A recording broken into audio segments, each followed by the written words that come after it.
This is The Baseline, discussing the hot button topics of the NBA. Welcome, everybody. You're tuned to The Baseline. Callie Warnshaw discussing the hot button topics of the NBA. We are so close to the NBA restart, NBA reboot.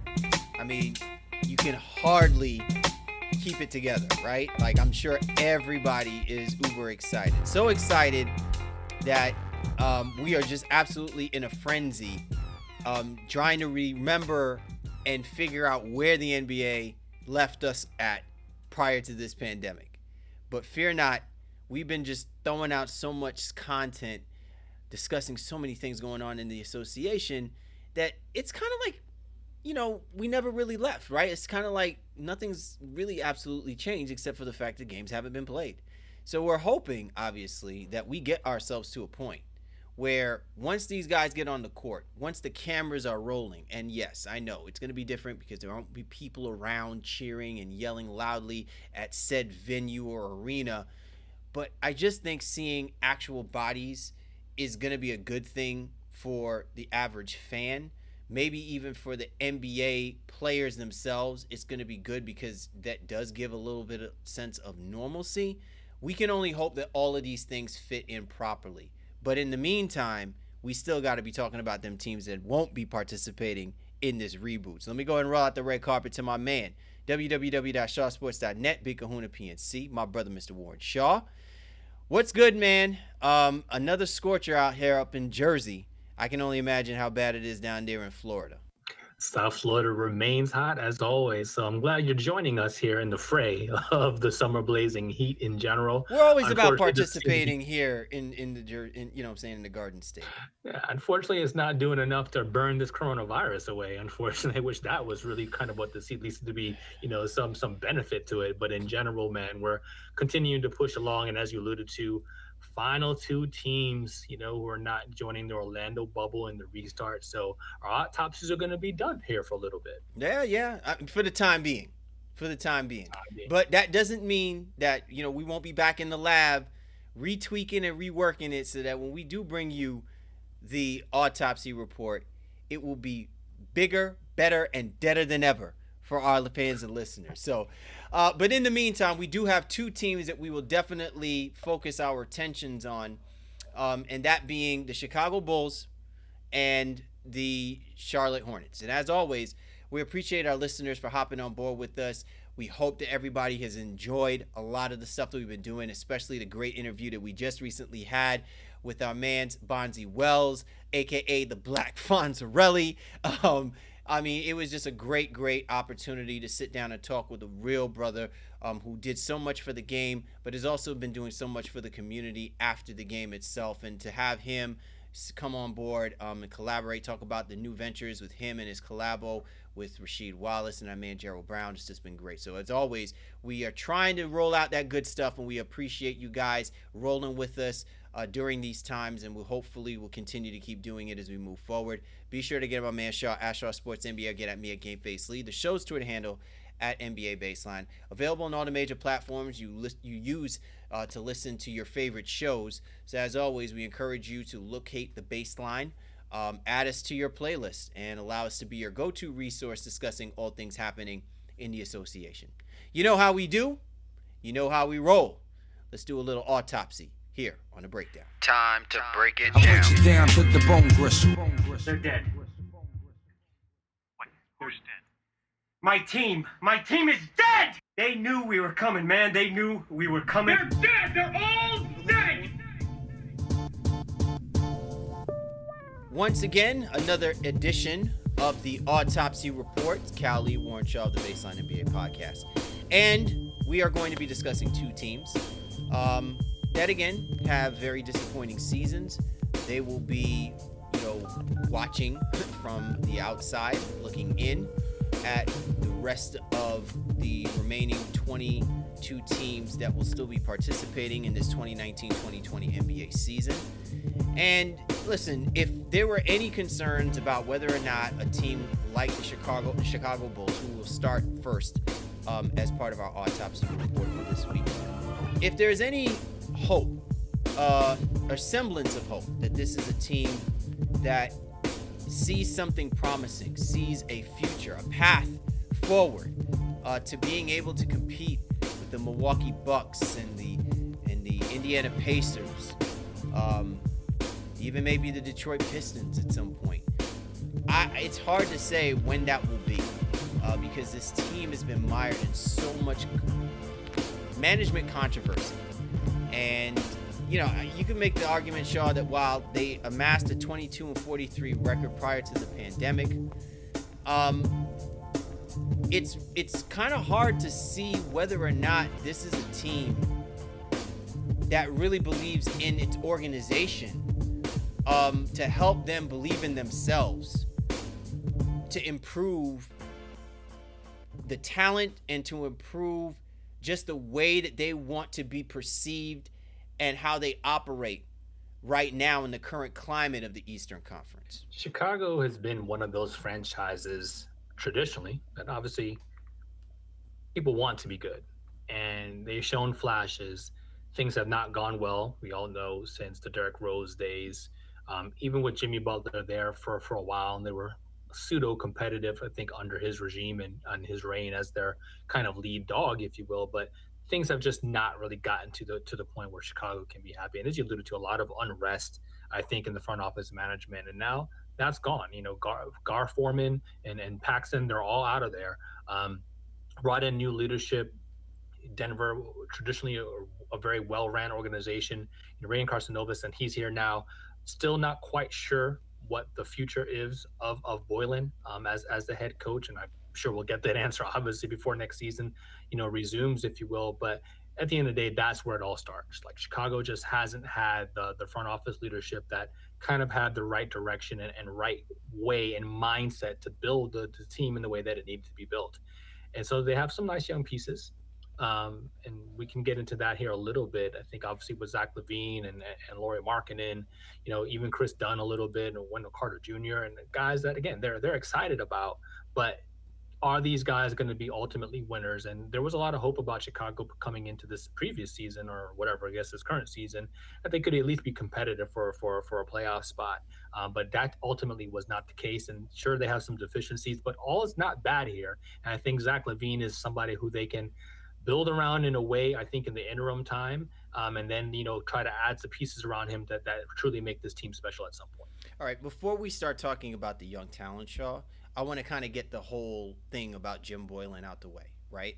And I want to start by asking you this question. Why has Jim Boylen not gotten the credibility and the same fervor that I think we all tend to want to try and have for, veteran coaches who may have, had a little bit of shine, as far as assistant coaches go? This has not been Jim Boylen's first merry-go-round, okay? His name has been thrown around a few times on the interim level and also now with him being the coach.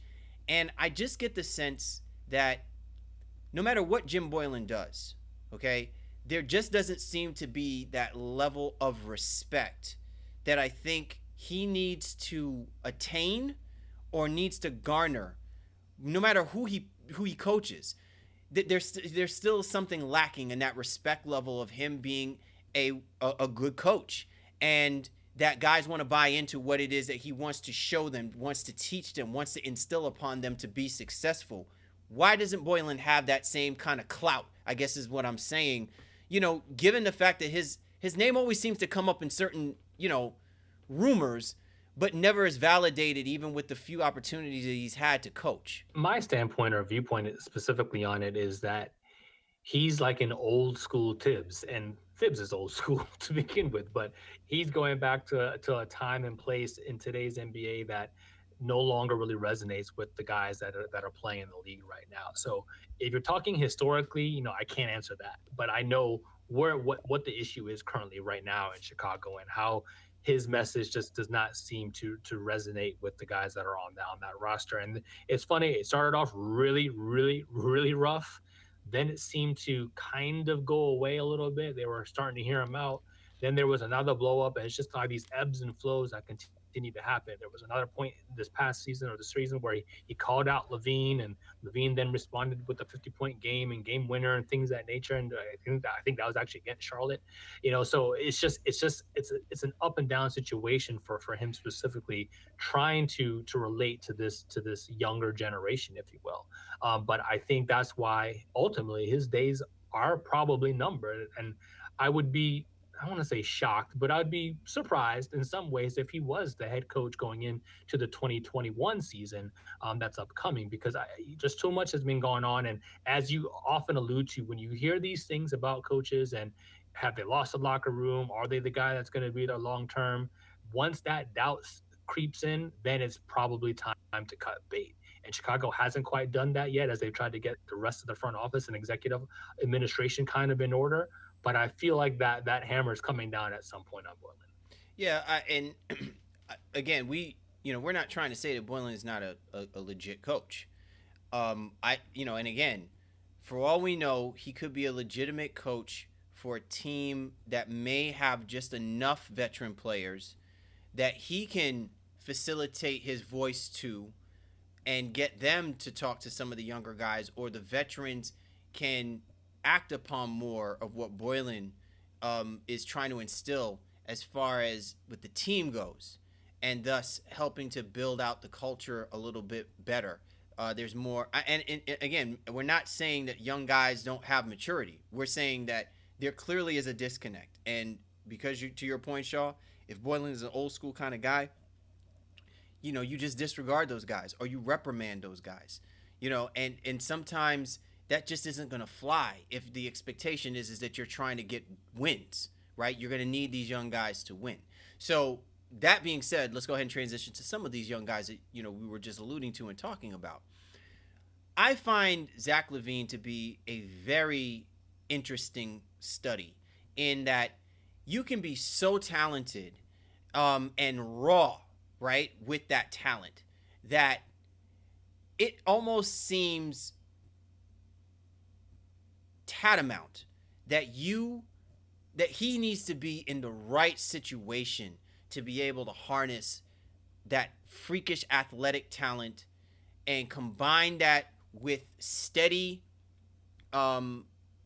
very strict focus in being able to apply these things so that it transitions to winning basketball.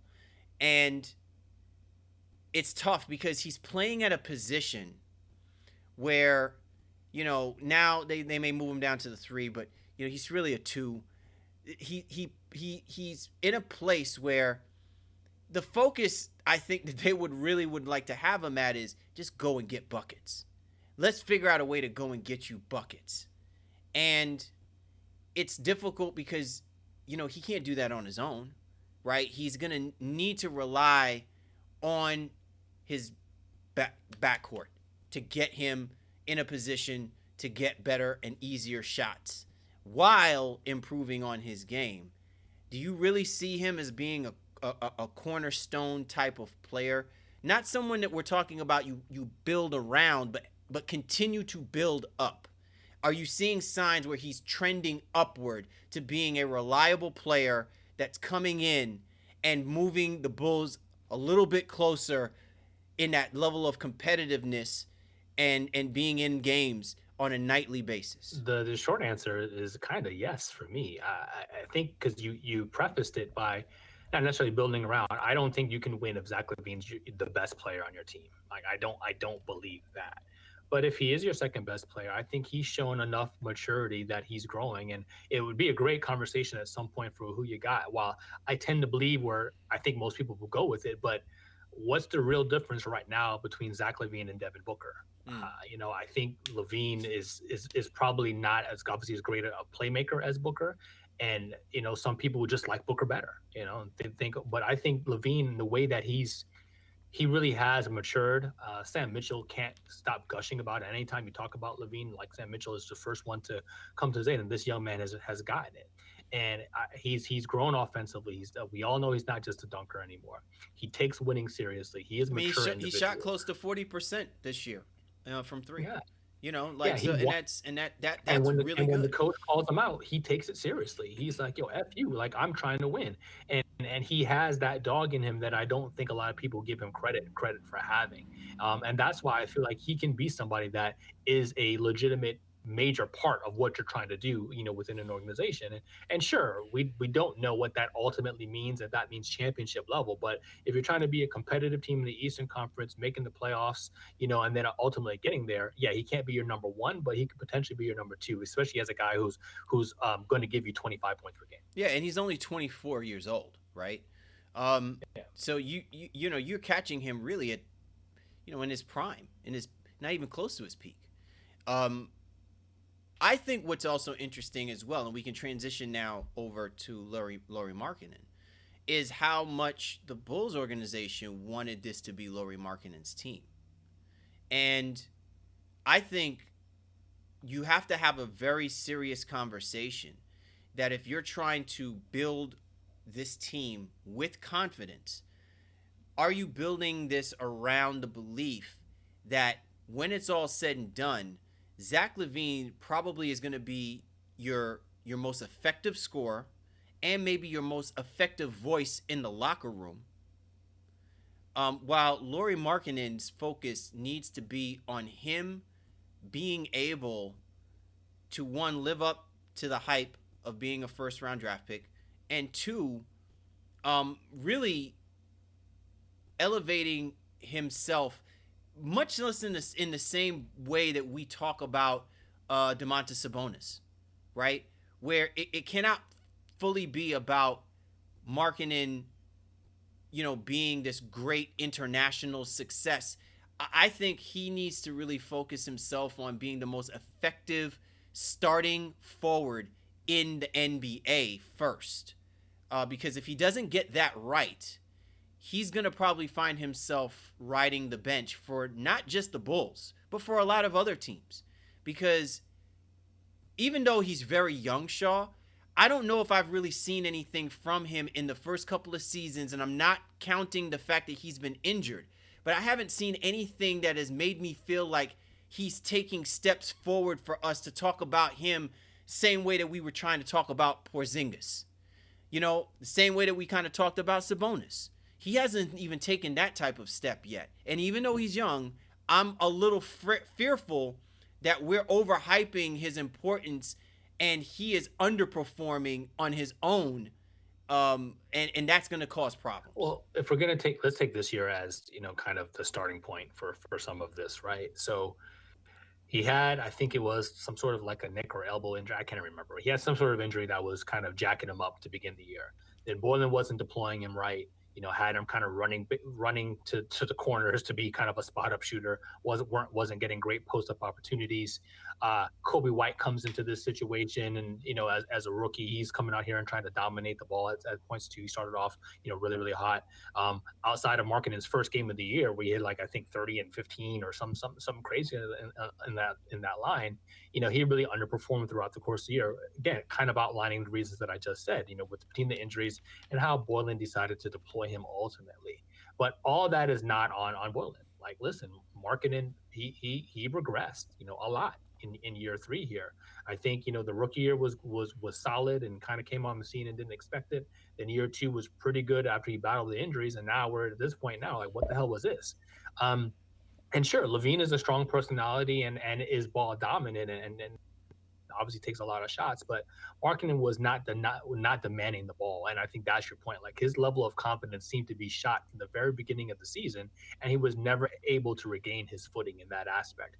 And he's still a part of the major questions of what's happening or going to happen in Chicago alongside Boylan. Some people feel like if Boylan is gone, well, then Markkanen will regain himself, so to speak, and be able to perform.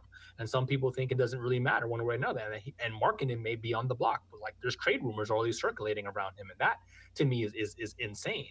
One thing that also concerns me and really kind of supports your point somewhat is that Otto Porter was hurt the majority of the year. So there's yet another guy who would have been technically taking touches away from Markkanen, and Markkanen wasn't able to really stand out in the way that we thought he should have. Right. So I'm concerned a little bit as well too. I'm hopeful because of what we have seen in the past, especially when he, obviously when he can stay healthy. But the book isn't completely closed as to which way this is going to go. I think it can really, as you alluded, can go either way with Chicago, and it's going to be up to their new management to decide whether they want him to be around, if they want to give him another chance, because he's going to be due for an extension pretty soon as well too. Yeah, and let's also keep in mind too that Young is on this roster as well too. He's he obviously is not going to be like the focal point, but he's somebody there that can obviously, like, if you're Boylan, right, and you're old school, you're going to rely on someone who is a reliable player who can help balance out the Zach Levines, the Kobe Whites a little bit better, right? And so to that point, Shaw, I think that's the reason why I'm concerned about Lauri Markkanen and his future with the Chicago Bulls, because again, sometimes it's not about the numbers, right? Sometimes it's about your overall effectiveness on the court, how you vibe with other guys on this team. And you can clearly see that there is a power grab for this team going on right now.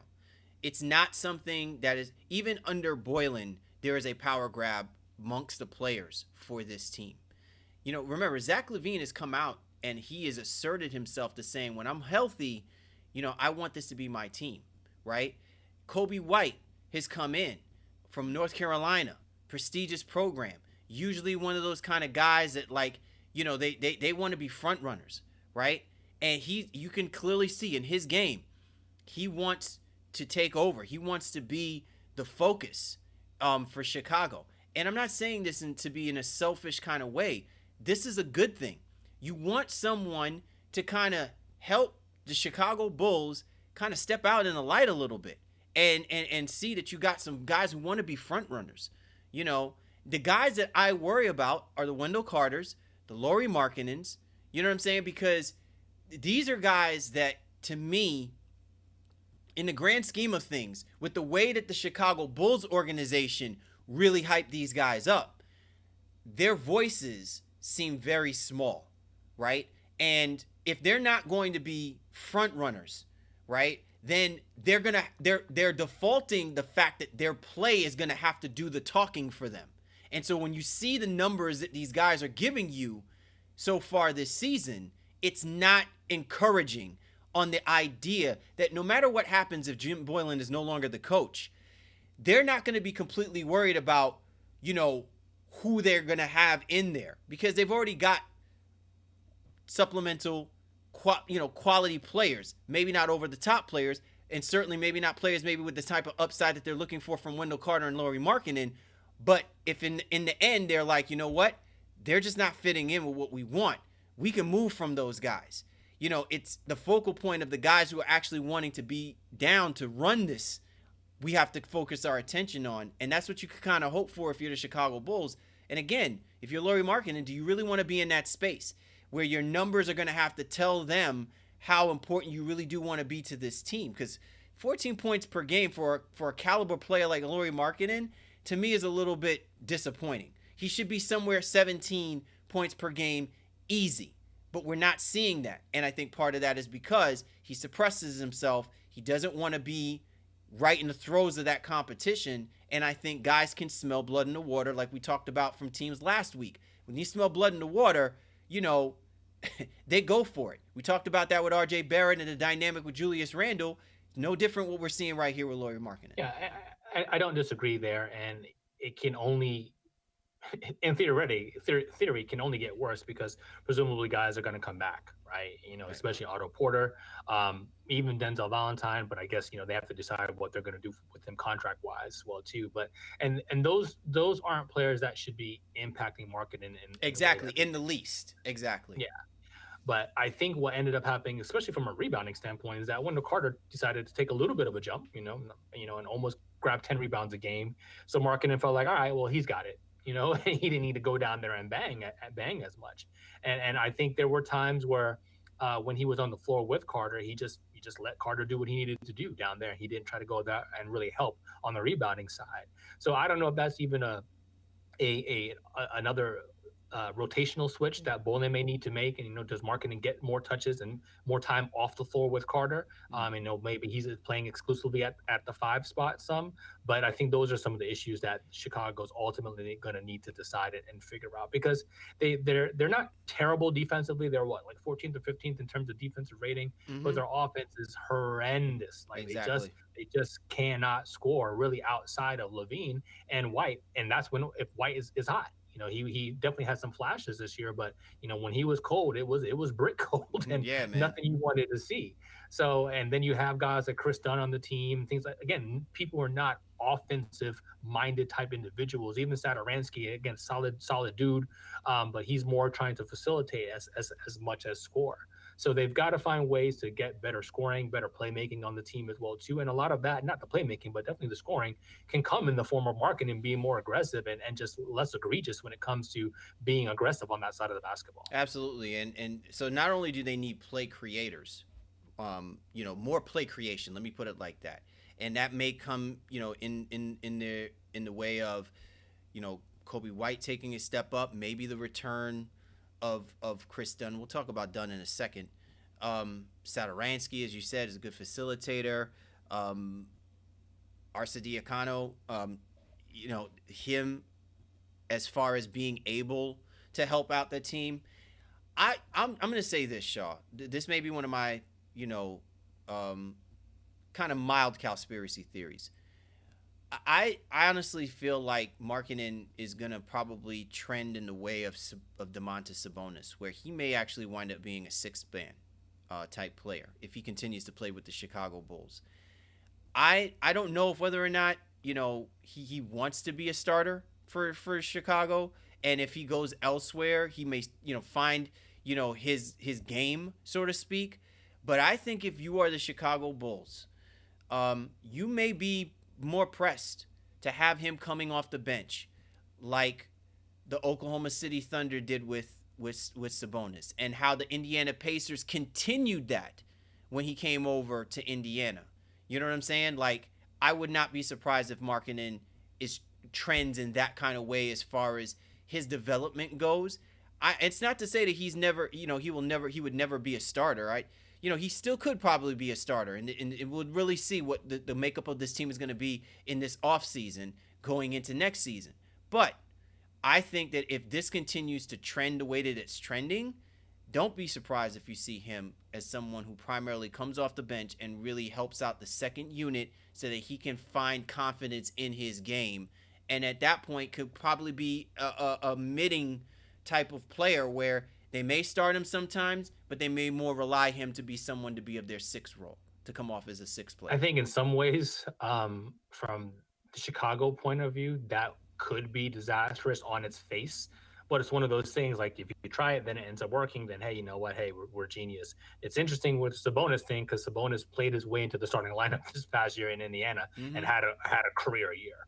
And, Markkanen, I think, started off hotter than Sabonis did, and definitely has regressed as the years have gone by. So I think that's something to definitely watch. But again, as we keep alluding to, a lot of it is up to the management and the coaching staff as to what this role Markkanen is going to actually play, and if Markkanen will even be here one way or the other. They don't have anybody really that's challenging him to be at that power forward spot. I mean, sure, Thaddeus Young is still pseudo productive, but you don't want Thaddeus Young playing like major minutes right now at this stage of his career. So the power forward. It's funny because he's only 31.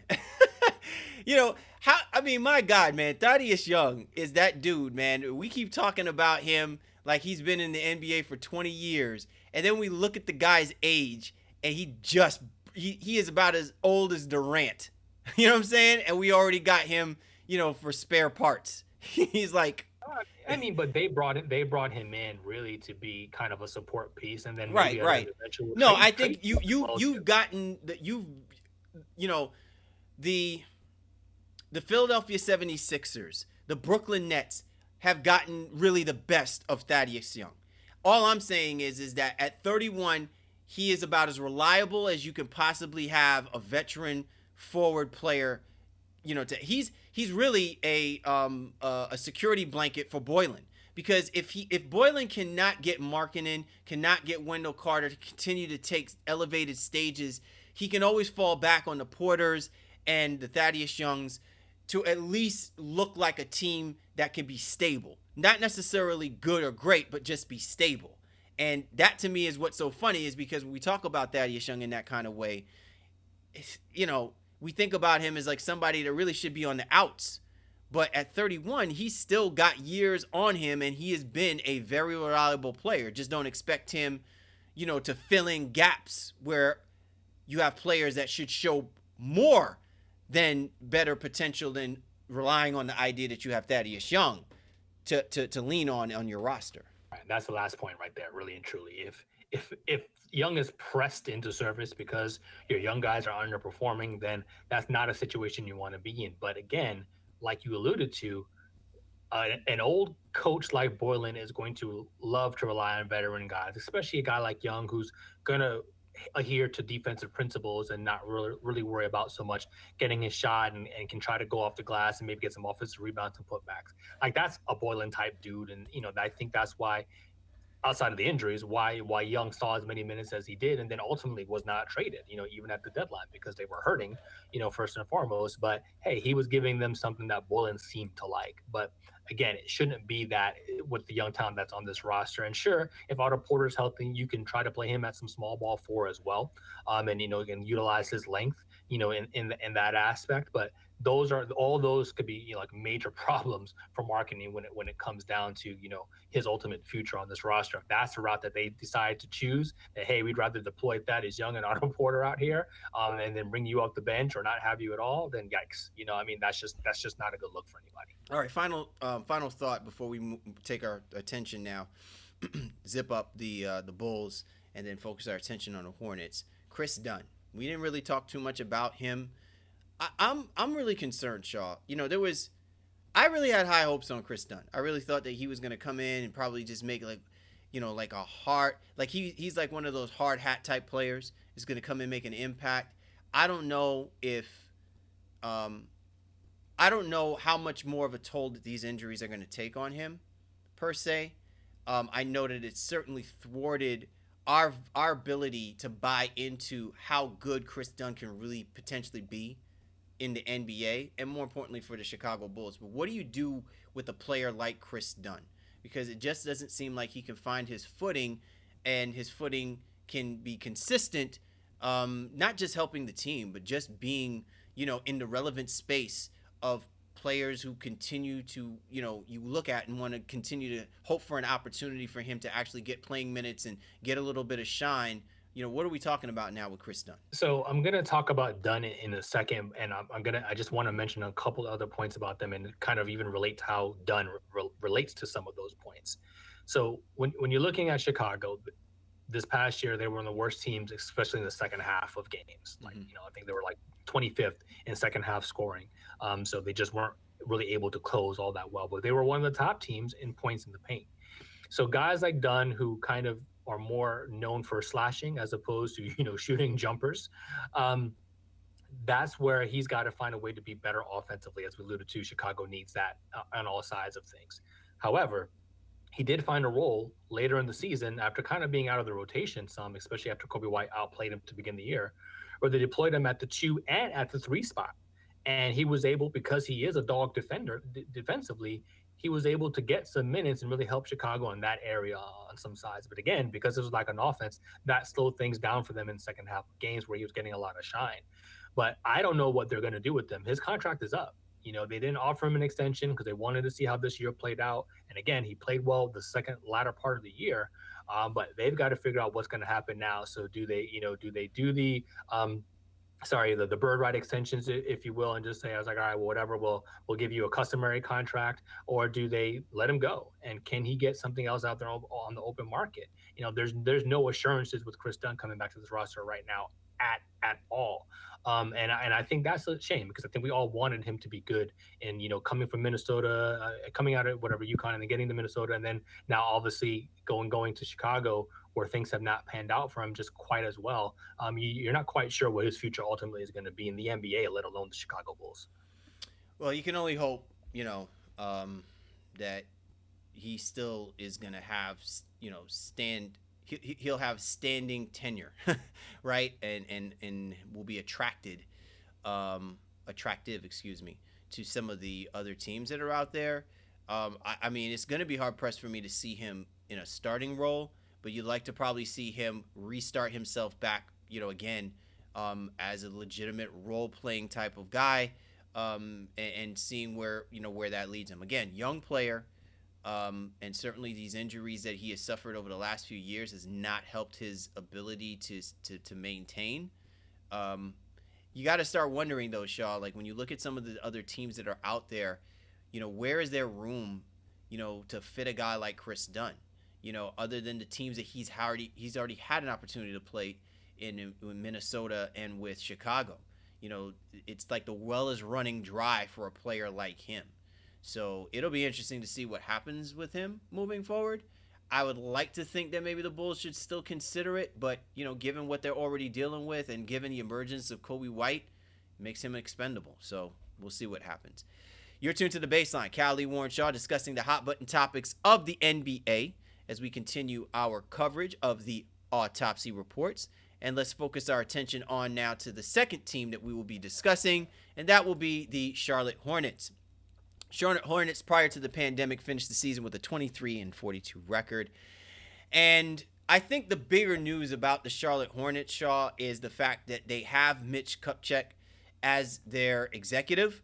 I don't know how much is put into as far as when you look at the team, the roster that they have, so many question marks. I think where I want to begin with this conversation before we transition ourselves to the players is one of the interesting quotes that I just checked out recently with regards to how the Charlotte Hornets will look at this year's upcoming draft, or next year's draft per se. I'm sorry, this year's upcoming draft, as it pertains to what they're looking for. So I want to read this as an interesting quote from Mitch Kupchak, and I want to get your thoughts on the back end of this. Mitch Kupchak is speaking with Rick Bono, one of the beat writers that covers the Charlotte Hornets. And basically he says, we're just not good enough to draft for a specific position right now. We won't bypass maybe a more talented player because we think we need help at a certain position. He then goes on to say that the Hornets need a rim protector or a versatile wing scorer more than a guard, for instance. But it sounds like, from what Rick Bono writes, Kupchak and the front office is prioritizing sheer talent and upside above all else.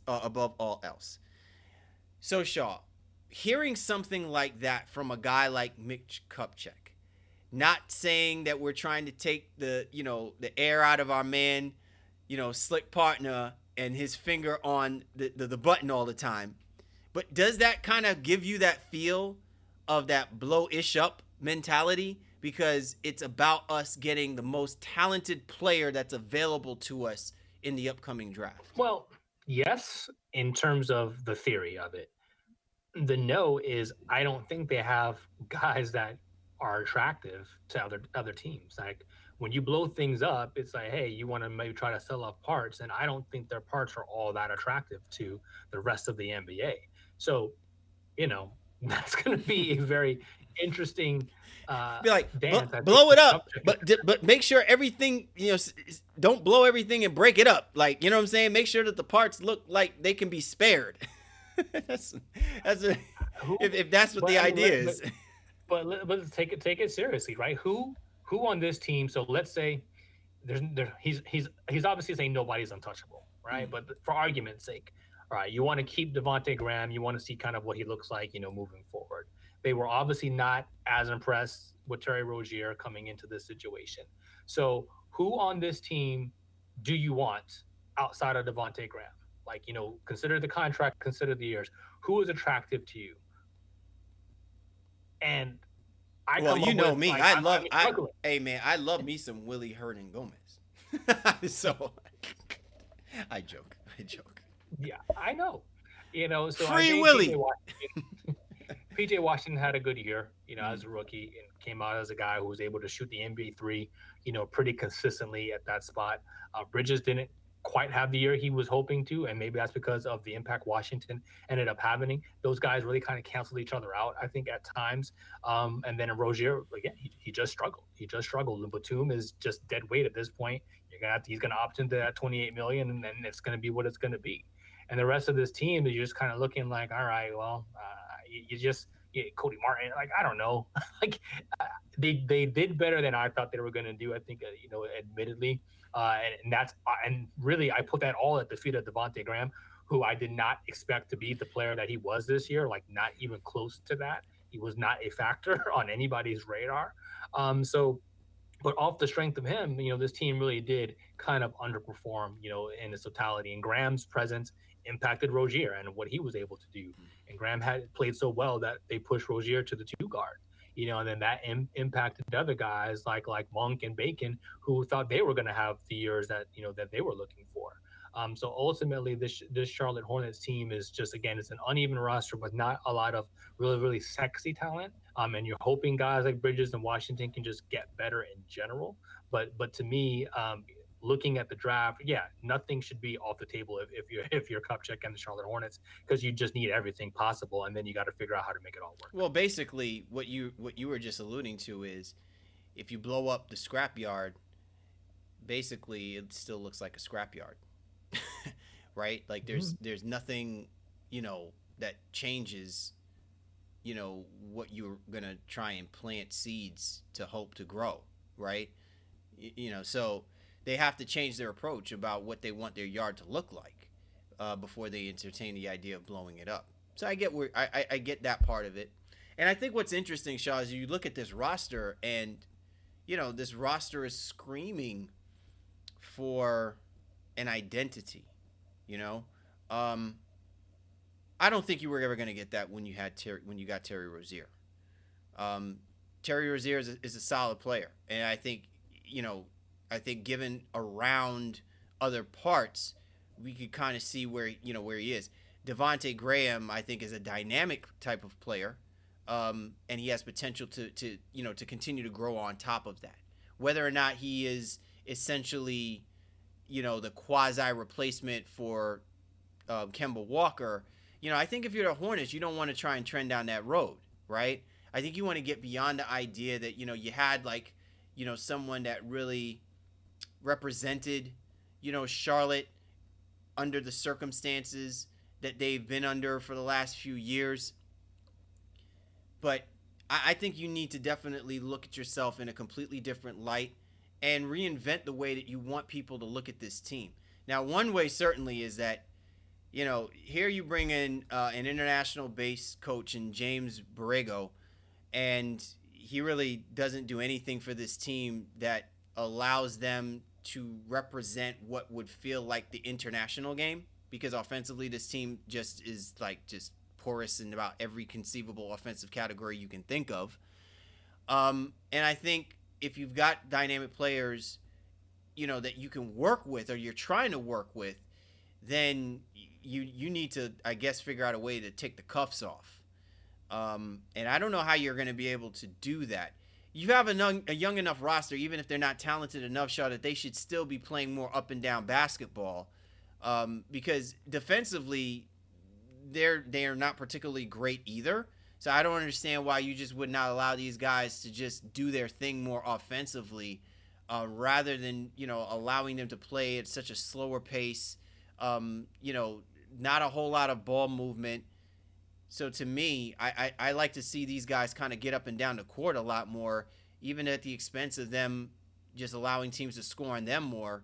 I just think it will probably be a better look for them. Well, honestly, my dude, I think that's usually the quickest fix to a bad team is F it. Yeah. No, I mean, I don't know if it's so much as a fix as much as it is just, let it fly, right? And again, if there is a method behind what Borrego wants to do, if there is a specific strategy that's involved in how because you're going to have to work with what you have. It's not like Kupchak is going to come in and he's going to rearrange everything overnight.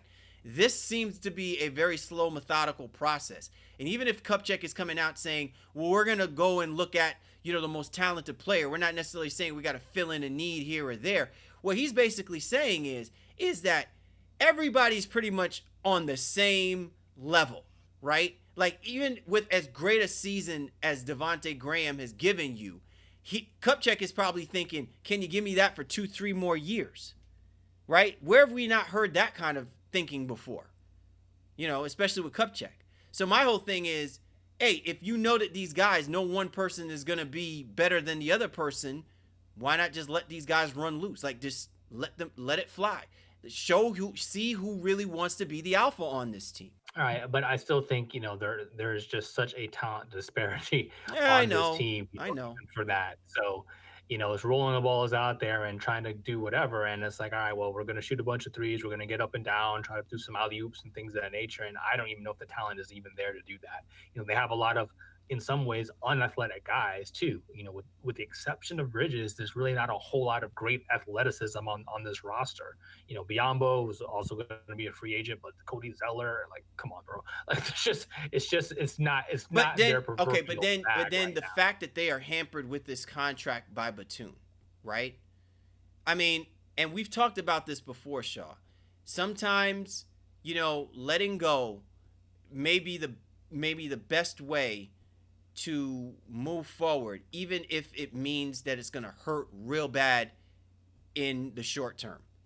But I just don't understand why you continue to carry dead weight of present roster players and players that you just stashed away, at the end of the bench. Why keep doing it? Well, they made some changes. There was just Batum is like the hardest cap hit. So he doesn't play, he's always injured anyway. So, but just to let him go because of the overall contract, like, that's just not something they've been able to swallow. But remember, they got rid of Marvin Williams. He ended up joining Milwaukee or whatever. They got rid of Kid Gilchrist as well too. All these things happen. Like, all those guys were dead weight and not ultimately going to be on this roster to help them. So Batum is the kind of like the last remaining holdover because he has a player option of $28 million going into next season. And maybe they find a way to work something out and do some sort of a buyout, but that just hasn't come to materialize yet. But they are trying to shed some of the dead weight that has been on this roster for years, people who just cannot give them anything.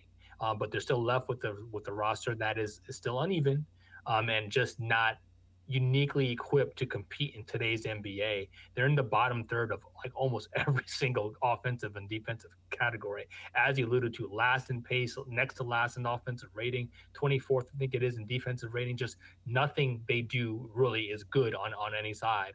And they just lack talent. And they're tied up with money going into next season. So there's not a whole lot that's going to happen on that aspect. As you alluded to, the draft is going to have to be their best friend. And then I think, the year after that, they have some cap flexibility, but they haven't been a space that attracts free agents, like many of these teams that we've talked about in this Autopsy Report series. And that's unfortunate for them, even with Michael Jordan, being the quote unquote face of the franchise. They've got to figure that part out. I want to touch on something about that, because I think, to me, the idea that having Michael Jordan as an owner, I think is foolish and foolhardy for people to perceive that there's a responsibility in thinking that his cachet suddenly means that everybody wants to come play for Michael Jordan and a Michael Jordan owned basketball team. If anybody is thinking that, forget that you even saw The Last Dance. Forget you even that even happened, okay? I'm just trying to say, what track record have you ever seen that has merited or warranted the idea that should be ever considered in the logic of how a team is going to be built to be successful year end over, right? I'm just saying that Michael Jordan is, he's larger than life. He sucks the oxygen out when you talk about status and, being famous and clout, okay? That's a given. But knowing that, you cannot sit here and assume that Michael Jordan is going to be the end-all factor of attracting any kind of solid free agent talented players to want to play for the Charlotte Hornets. I just think that is ill-conceived, and I think it's bad on the part of anyone thinking that is ever going to be a good idea. Should never be a good idea. to think that it's the owner that's going to make this so. Because if that was the case, you know how many players probably would have stayed playing with the Charlotte Hornets already, that they've had some talented players for. It's not, that's not how they should be looking at this. And it's interesting to see, because I think that they need to find a way to separate the fact that Jordan owns that team from the fact that the Charlotte Hornets play in the Southeastern Conference, and they have a pathway within the next few years, if they could figure out a way to harness some of the talent that they have and get good on some of the drafts that they've made, and actually believe in the players that they have and figure out a way to win basketball games, then hoping for Michael Jordan's presence to suddenly bring guys over there. It's really a hard sell for me, because that should never have been the intent when Michael Jordan chose to get this team. That feeds into Michael Jordan's ego. That does not feed into the ego and the ethos of the Charlotte Hornets being successful in the modern day NBA. Yeah, and I don't think that I don't think he's looking at that, and that's why they're trying to make better hires, even in the front office management, with a guy like Kupchak, who has a proven track record. But we've seen it with Phil Jackson, we've seen it with Magic Johnson. Like, that shit just didn't work. Mm-hmm. Trying to utilize their names to attract guys, that just didn't work. And I don't think Charlotte is that foolish in that aspect, or if they have been, they're definitely trying to correct that path right now.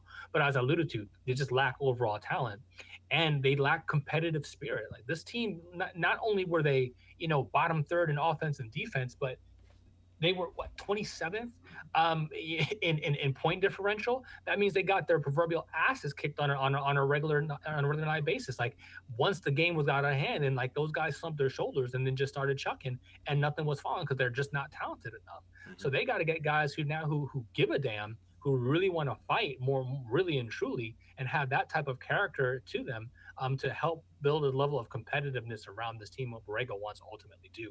And those are things that I don't know that you can teach. Talent is one thing, but having that dog, that ability to just kind of want to fight, nobody on this roster really exhibits that. And sure, you look at a guy like Graham and what he was able to do, and everybody doubted him, and so to speak, and he had a better year. And a guy like Rozier, it's different though, because I don't know if those guys are. I think playing I don't know if they're playing for team in that aspect as much as they're playing to prove to everybody else that they're right. good. And those are very, very different things. Right. No, absolutely. That, to my point, is if they don't figure out a way for these two guys to collectively come together to kind of reshift their priorities about what this means to them, like, Rozier's bitterness with the Boston Celtics, and then taking this, for his personal, motivation, as much as also what you see from Devontae Graham. If they cannot figure out a way to center this so that it can permeate through the rest of whatever that roster looks like, because to your point, there are guys that they just lack talent. But where some guys lack in talent, they can make up for that in heart and effort. They can make up for that in hustle. You look at a guy like Draymond Green. He did not come into the NBA as the most talented player. And you can make the argument that he still isn't among those power forwards the most talented, as far as athleticism go. But he is a bulldog, right? He continually works at his craft, and he's mastered it so that you can't tell the difference between what that is. And so that, to me, is what's going to ultimately have to happen for some of these guys if they still want to continue to play, not just for the Charlotte Hornets, but really in the NBA altogether.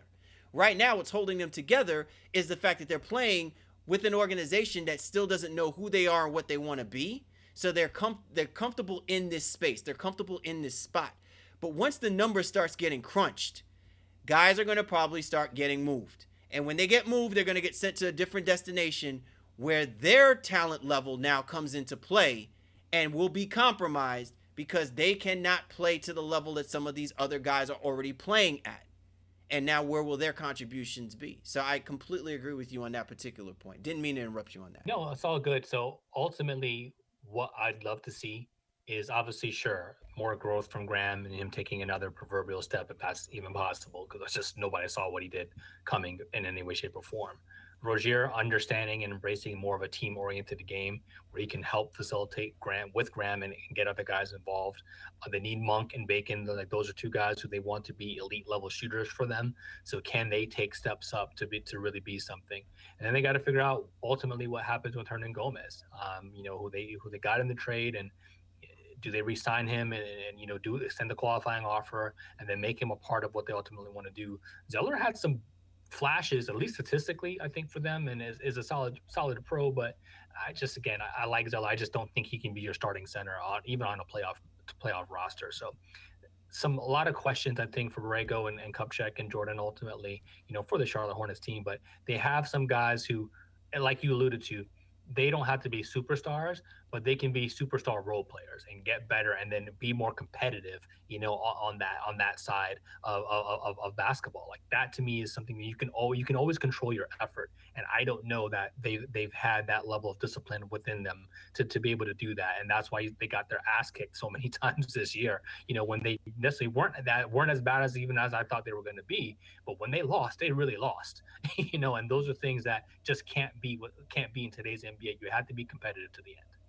All right. Well, listen, I guess one way you can look at this is that this is a team that's also ranked dead last in attendance.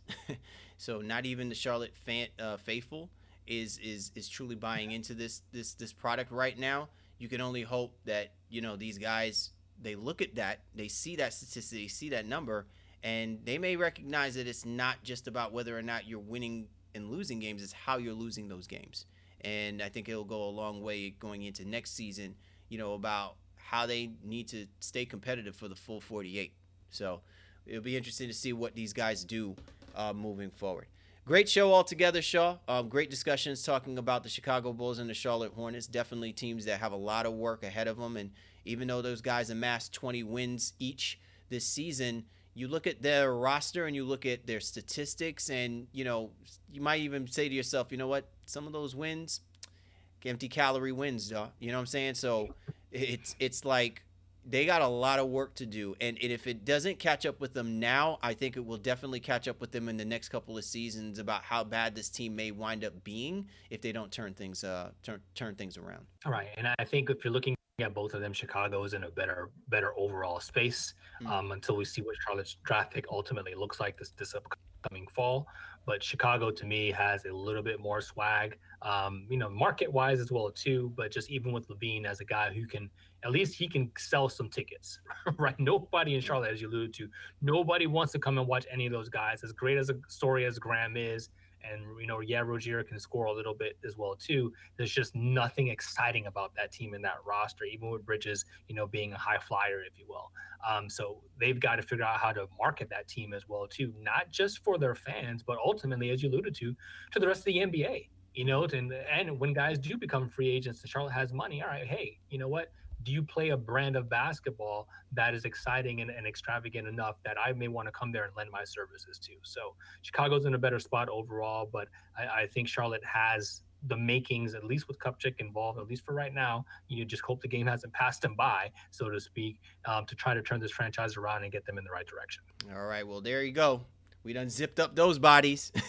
The Chicago Bulls and the Charlotte Hornets. May you all rest in peace. Once again, great show all together, and we appreciate you guys for tuning in with us this week for The Baseline. Callie, Warren Shaw, we appreciate you guys, each and every single one of you. Catch up with you